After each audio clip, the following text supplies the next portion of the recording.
Hello and welcome to another car video. We are in my 2019 Subaru Impreza. We're gonna go for a little drive.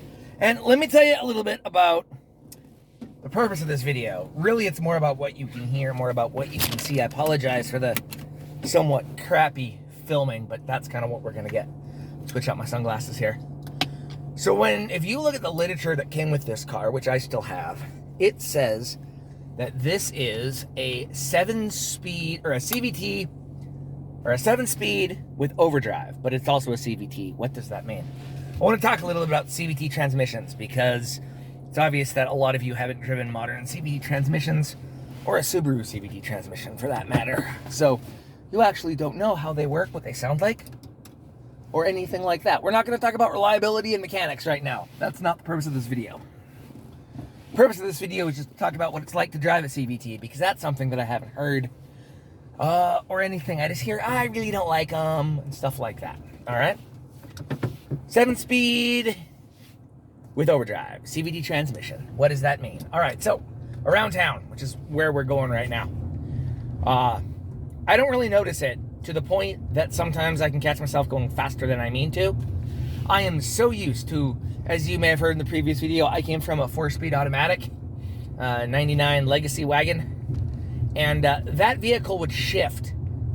It would get to about 3rd in town, maybe 2nd in town, but I got really used to the increased RPM and then the shift, and that's how I started to subconsciously gauge my speed. This car doesn't do that, it being a CVT. Around town, if you're not accelerating, car doesn't shift. You really don't notice. You just go. And so there's no cueing for me to know that I'm actually maybe going, 10 miles an hour over the speed limit when I didn't mean to. Because it doesn't give me any right there. In my old car, it would have shifted. I would have been like, oh, I'm accelerating. This car doesn't do that, obviously. CVT.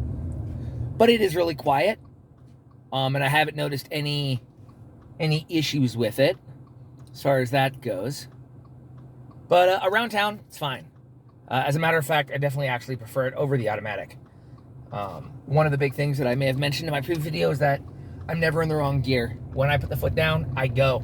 I would be caught out in the 4-speed where it would shift prematurely, so when I actually needed it, it wouldn't kick down, and then I'm like stuck in 3rd gear or 2nd gear when I really needed to be in 1st. That was really annoying. Have not had that problem at all with this vehicle. For the record, I have 22,700 miles on it. I'm enjoying this car immensely, but what I want to do is talk to you about what the 7-speed with overdrive means. We are going to do a highway pull.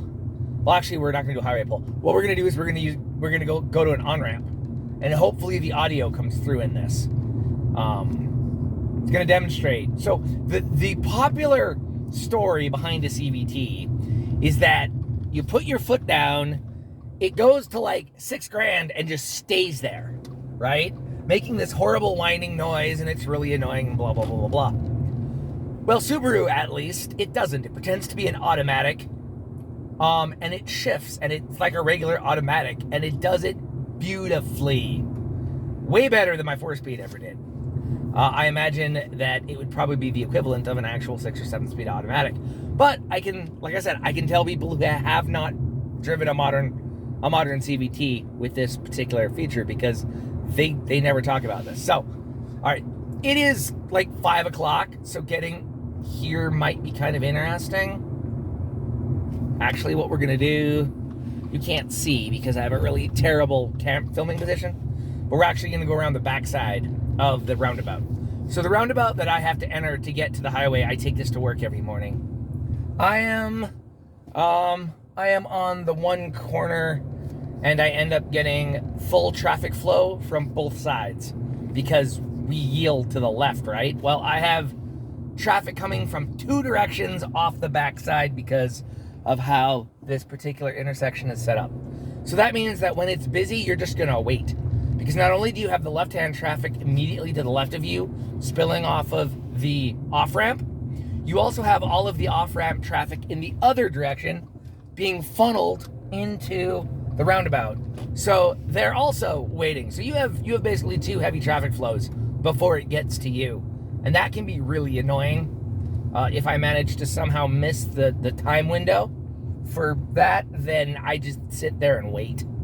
And there's nothing I can do because traffic's behind me. I can't really get past it. It's really annoying. But what we're gonna do is we're just gonna go around it, basically.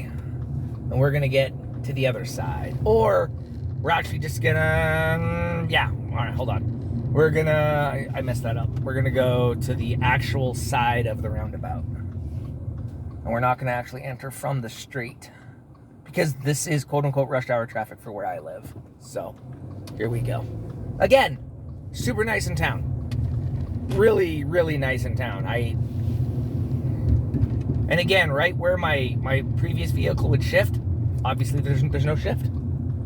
It's just a wonderful continuous flow of power. And it's super nice. All right, here we go. We're gonna come to the back side of the roundabout where oh man, look at it. You can't see it because obviously it's a whole bunch of UPS trucks. They're all hanging out here. All right, so actually we are gonna enter the street and then we are going to attempt to get up the on-ramp. So highway speed limit at this point is 65 miles an hour. We're gonna enter at about 20. The all-wheel drive system in the Subaru does a wonderful job of getting me around the roundabout. The big question is the person in front of me gonna understand that on an on-ramp, you need to do it? Nope, I'm behind 2 vans and a car. All right, here we go. Foot down. There's the spike. There's the fake shift. And I'm stuck behind vans with all kinds of traffic behind me. So we're gonna punch it.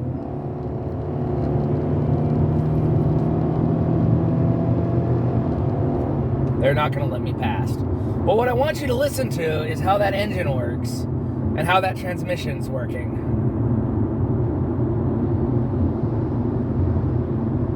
All right, we're gonna try it again on this entry here.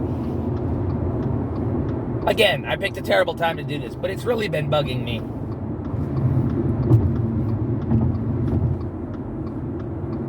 However, I never wanted for power throughout all of that.